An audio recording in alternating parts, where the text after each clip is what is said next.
السلام عليكم ورحمة الله وبركاته. waxaan salaamayaa dadweynaha meel kasta ay joogaan. Anigoo magacayga ahay Maryam Maxamed Shariif oo ku nool wadanka Turkiga gaar ahaan magaalada Istanbul. Waxaan ka ganacsadaa shaqada waxaan qabtaa ganacsiga oo ah dharka. Anigoo shaqadaas qabsanayo muddo oo 2 sano iyo bar.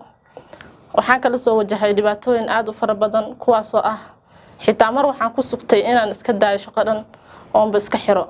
Anigoo sidii ku sugan waxaan arkay mid ka mid ah dhibaatooyinkaas kala ah quality-ga aan dalbado aydoon li keenin waqtiga aan u baahnaay oo customer-ka iga sugayaan aan helin sida cashuuraad fara badan kuwaas iyo kuwa kale oo ka sii fara badan.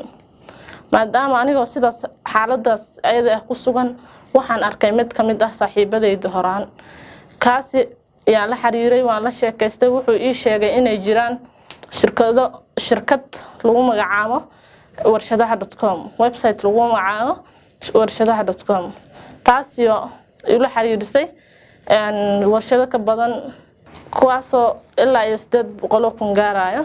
markaas waxaan muddo waxaan ku biiray warshada waxay ila soo wajahay oo dhibaato ah oo ka caawinayo ma jiraan waayo waxaan ka register gareysanahay ilaa muddo oo 6 bilood ah.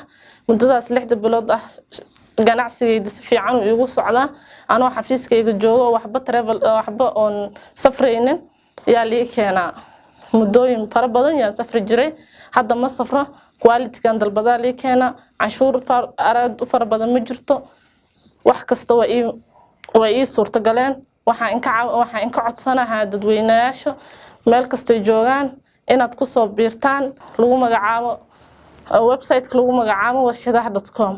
هذا والسلام عليكم ورحمة الله وبركاته.